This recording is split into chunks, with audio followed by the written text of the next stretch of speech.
주린이들의 멘탈 강화 방송 돈다방 미쓰리 1월 22일 일요일 방송 시작하겠습니다. 자, 오늘은 2023년 설 연휴 이틀째입니다. 자, 오늘 돈다방 미쓰리는요, 늘 그렇듯이 일요일마다 여러분들께 전해드리는 내용을 준비했습니다. 많은 분들께서 돈다방 미쓰리 매일매일 뉴욕 증시 마감 현황 해주니까 뭐 일요일 방송 꼭 들을 필요 있겠어라고 생각하실 수 있는데요. 저는 그런 생각을 한번 해봅니다. 화가가 그림을 그릴 때, 소설가가 소설을 쓸 때, 화가는 하얀 도화지 앞에서, 그리고 소설가는 요즘 같은 경우에는 컴퓨터 앞에서 한글, 새로운 페이지를 펼쳐놓고 글을 쓰고 그림을 그리죠. 그 시작은 기승전결, 아주 미미할 수 있지만 그들의 머릿속에는 일명 코라는 게 있죠. 기둥을 세워놓고 그리고 작업을 하게 됩니다.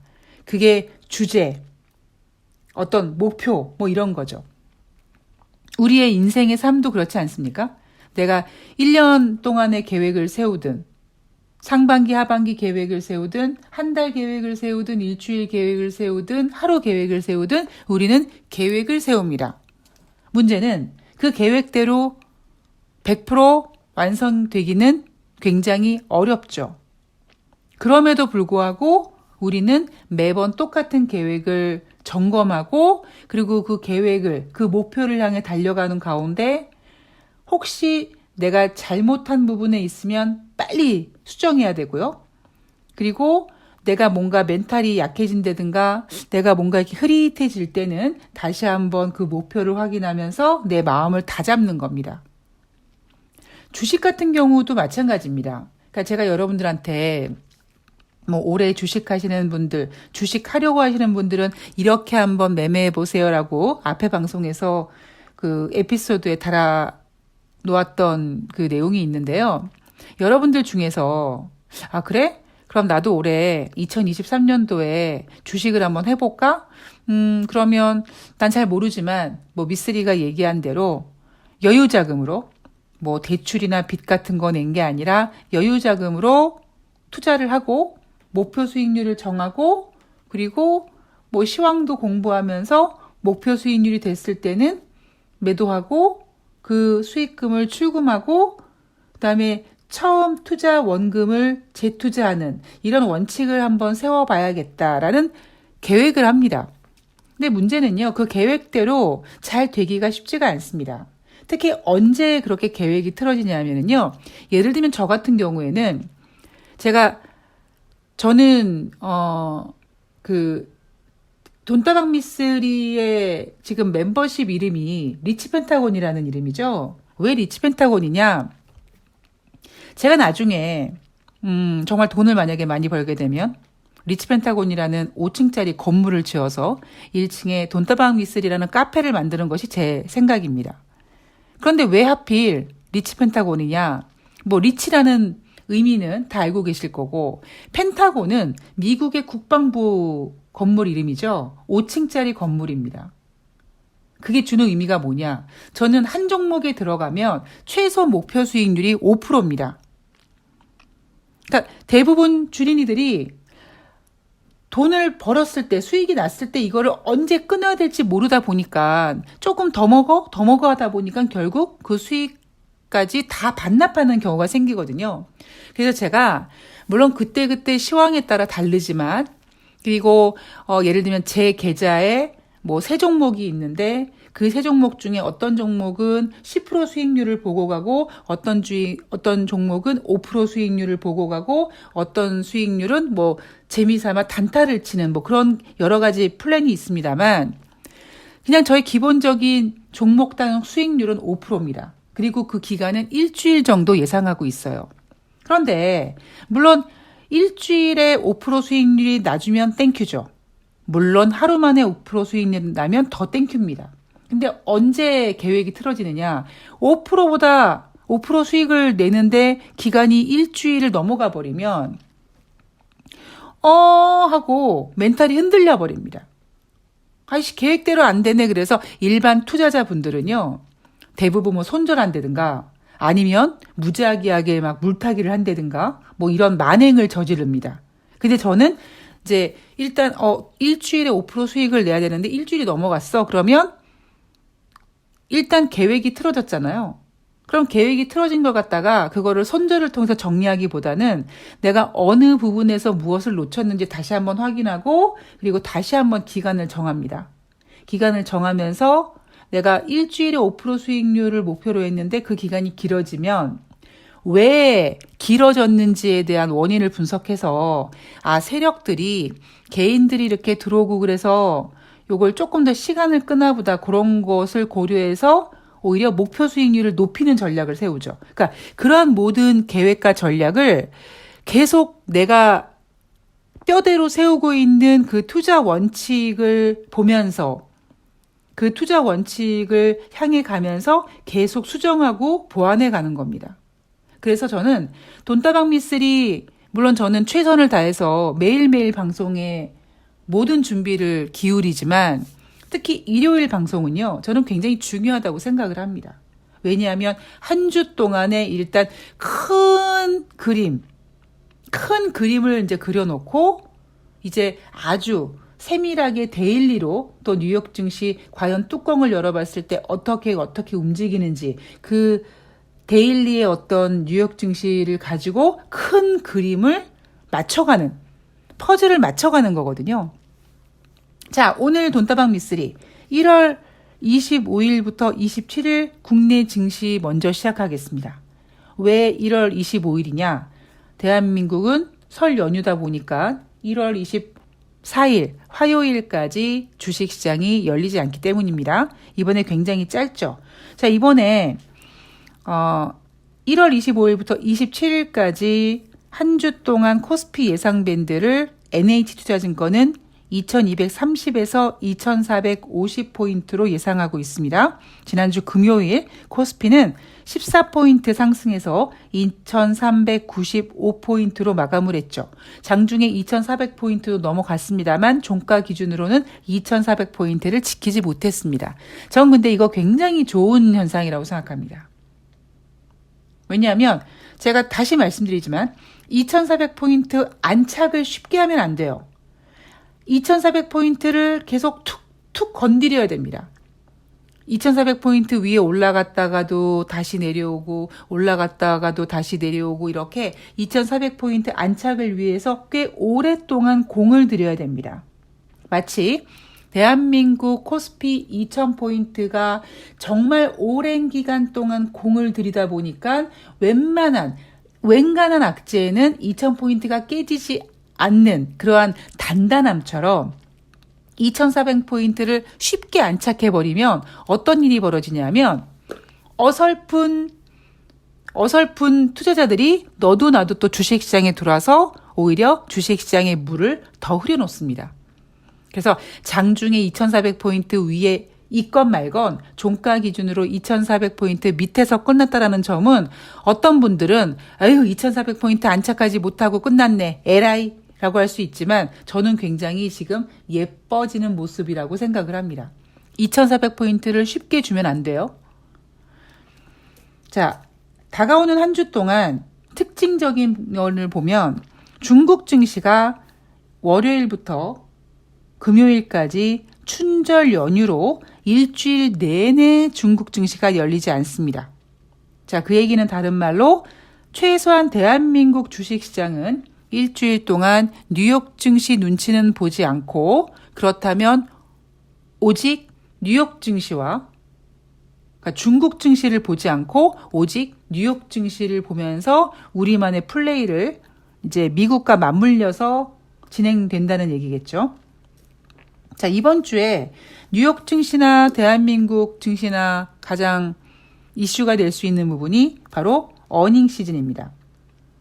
삼성전기, LG이노텍, 에코프로비엠, 현대모비스, 포스코케미칼 이렇게 굵직굵직한 기업들이 실적 발표를 합니다. 자, 그런데 이번에 어닝 시즌은요. 기대감 자체가 낮아서 정말 큰 폭의 충격. 야, 저렇게 어닝 쇼크면 저거 회사 망하는 거 아니야? 그 정도의 쇼크가 아니면 증시에 미치는 영향은 중립적이다라고 NH증권은 예상하고 있습니다. 그들이 그렇게 예상하는 이유는요. 지난번에 삼성전자라든가 LG전자 어닝 쇼크했음에도 불구하고 오히려 주식시장이 상승하는 참 묘한 그 현상을 그들은 봤기 때문입니다. 그런데 삼성전자나 LG전자 같은 굵직한 기업이 어닝 쇼크했음에도 불구하고 주식시장이 올랐다. 그 이유는 뭐냐면 뉴욕 증시가 뺄 생각이 없고요.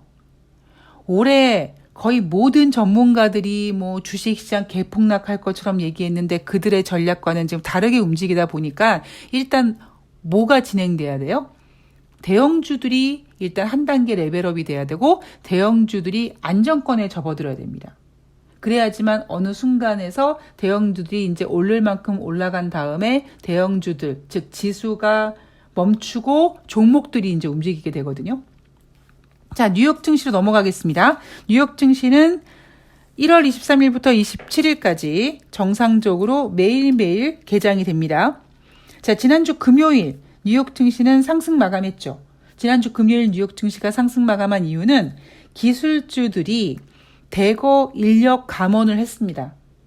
그래서 냉정한 주식시장은 저 기업들이 아주 그냥 칼같이 구조조정했네. 비용 절감했네. 알았어 믿어줄게. 이런 신뢰감으로 기술주들이 상승했고 따라서 뉴욕 증시도 다우지수와 S&P는 1%대 그리고 나스닥 같은 경우에는 거의 2% 넘는 3%에 가까운 주가 상승을 보였습니다.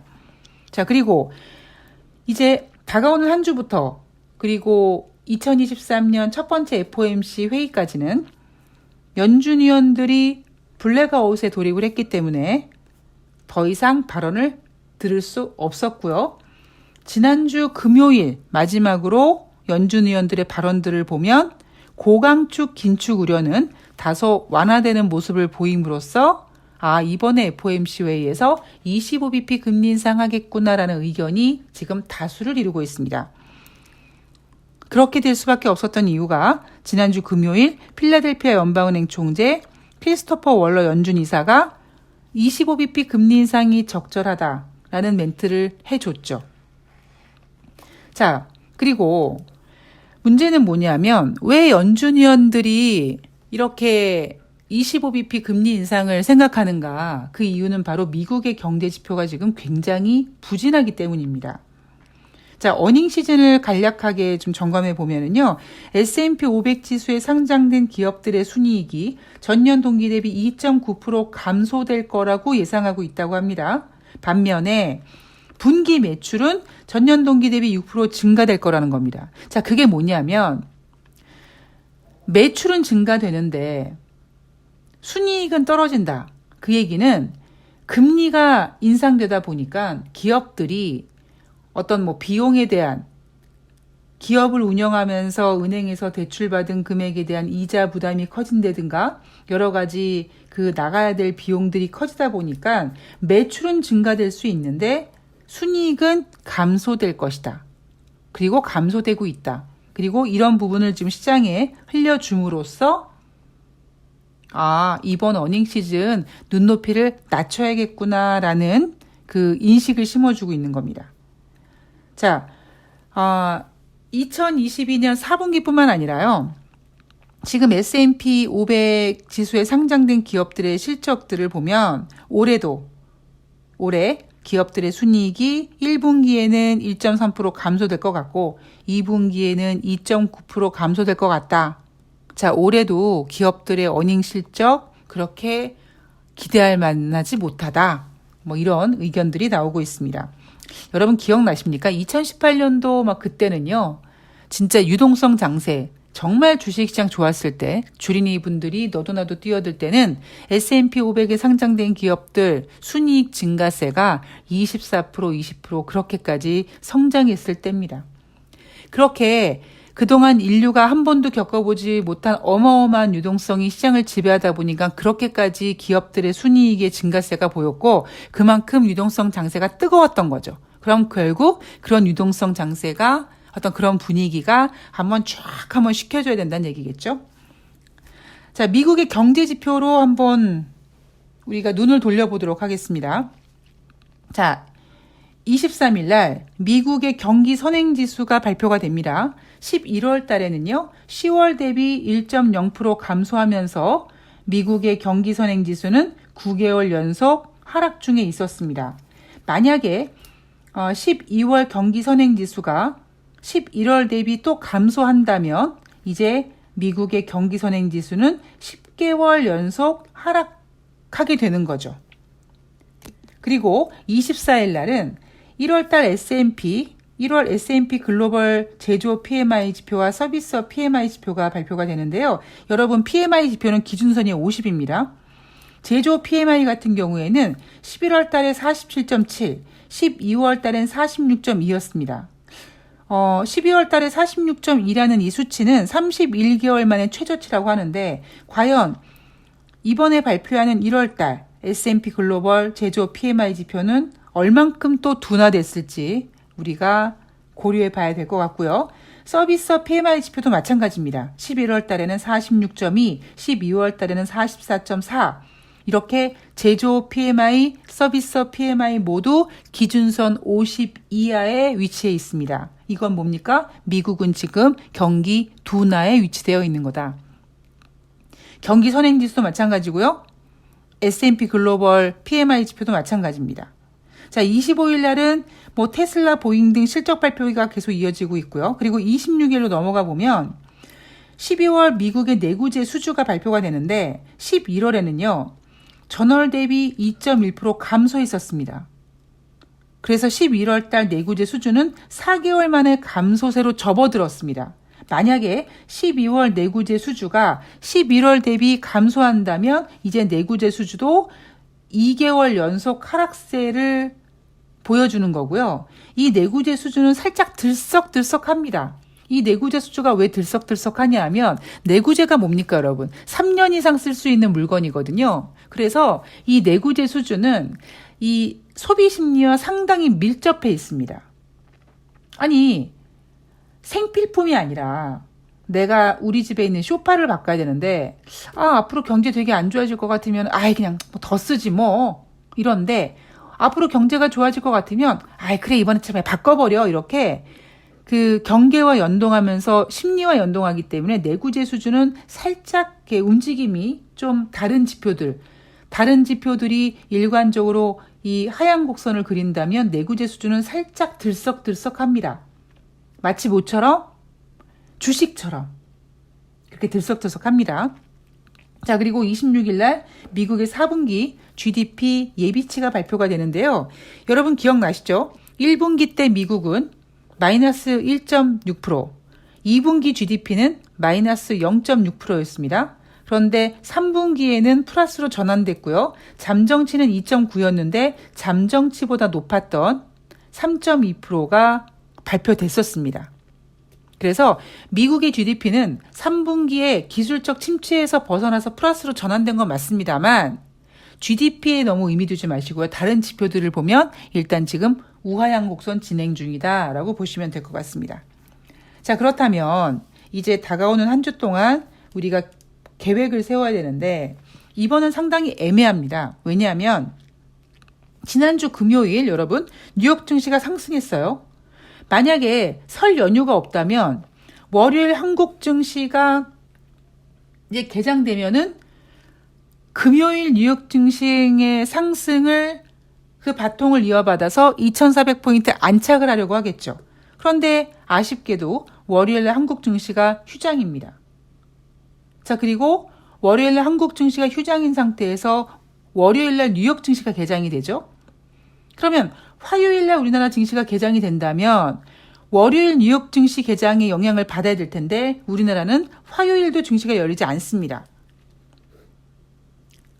그리고 우리나라 화요일 날 뉴욕 증시가 열리지 않는 상태에서 저녁에 화요일 뉴욕 증시가 개장이 되면 화요일 뉴욕 증시가 어떻게 되느냐에 따라서 수요일 한국 증시 개장의 영향을 받게 되는 거죠. 그래서 이번에는 조금 좀 애매합니다. 오히려 지난주처럼 마틴 루터 킹 데이라고 해서 뉴욕 증시가 휴장이다 그러면 그 전에 뉴욕 증시가 어떻게 끝났는지에 대해서 그 영향을 대한민국 증시가 바통을 이어받게 되고 뉴욕 증시가 열리지 않는 가운데 우리만의 플레이를 할 수가 있는데 이번에는 오히려 우리가 나름대로 일주일 동안에 이틀 연속 장이 열리지 않으면서 뉴욕 증시가 그동안 움직이는 그 영향을 받지 못합니다. 자, 이 얘기는 어떤 의미를 주느냐?